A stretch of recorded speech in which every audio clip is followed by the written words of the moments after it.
U.S. presidents are always evil because the U.S. empire is evil. Notes from the edge of the narrative matrix. Joe Biden is a corrupt, murderous empire lackey. He is also a very normal U.S. president. The same was true of Trump. The same was true of Obama. The same was true of Bush. If you can't see this, it's because propaganda and partisan politics have warped your perception of reality. U.S. presidents will always be evil because the U.S. empire is evil, and only evil people will be allowed to participate in its operation. By far, the single most important job of a U.S. president is to take responsibility for decisions on empire management that would have been made regardless of who is in office, whether Democrat or Republican or tuna fish sandwich. Their job is to provide the illusion of democracy, letting you feel as though you voted out the perceived perpetrators of various misdeeds, while leaving the actual power structure responsible for those misdeeds fully intact. It's like rectifying a corporation's misdeeds by firing the secretary. They just rotate in a new secretary every few years.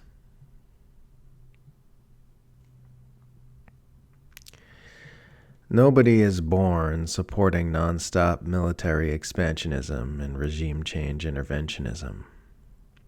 It takes a lot of education to make us this stupid.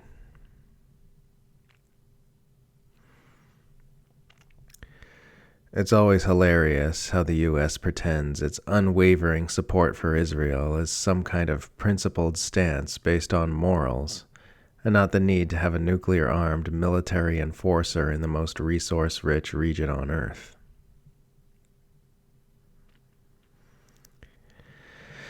Anti-Semitic this, anti-Semitic that. Hey, maybe supporters of a brutal apartheid ethno-state shouldn't be the authorities that people look to on what constitutes religious bigotry.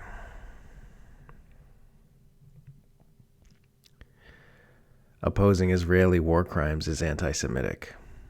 Opposing U.S. imperialism is sexist. Opposing starvation sanctions is homophobic.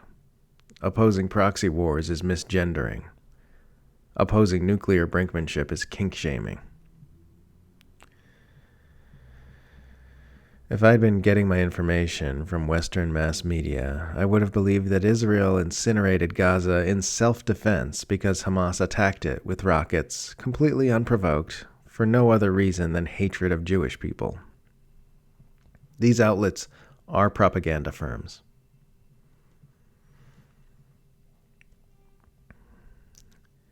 Israel deliberately destroying the offices of over 20 news outlets in Gaza is narrative control at its most overt.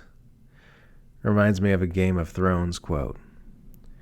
When you tear out a man's tongue, you are not proving him a liar. You're only telling the world that you fear what he might say.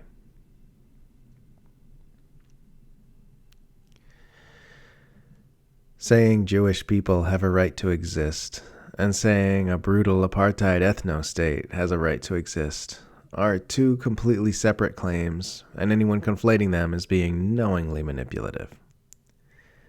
The self-evidently true claim that Jews have a right to exist has nothing whatsoever to do with the self-evidently false claim that nations have rights.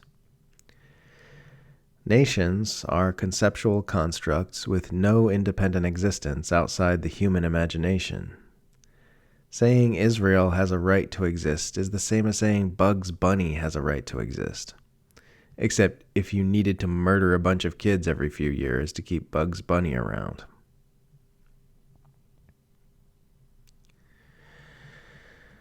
Saudi Arabia is killing far, far more children in Yemen every single day than Israel just killed in Gaza, and it would be good if opposition and activism reflected this.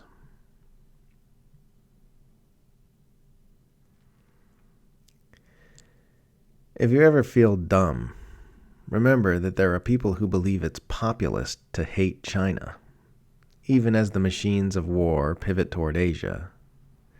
because a Fox News pundit and a U.S. president told them so.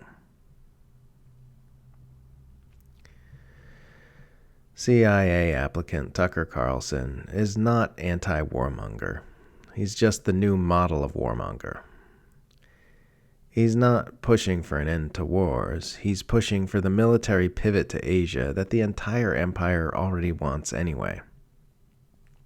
If you care about peace and truth, stop listening to Tucker Carlson. The very last place you should be looking for answers is an extremely mainstream TV show on the network that pushed the Iraq invasion harder than anyone else.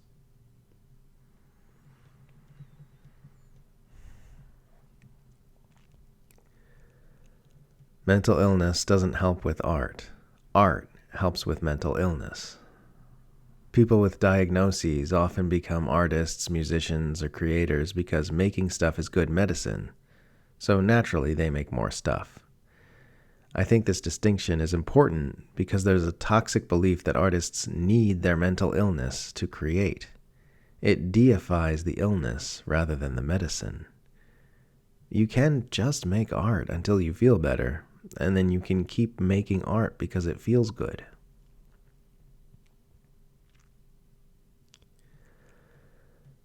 Meditation is good, especially the part where you notice that meditation is never not happening, and the entire universe is meditation.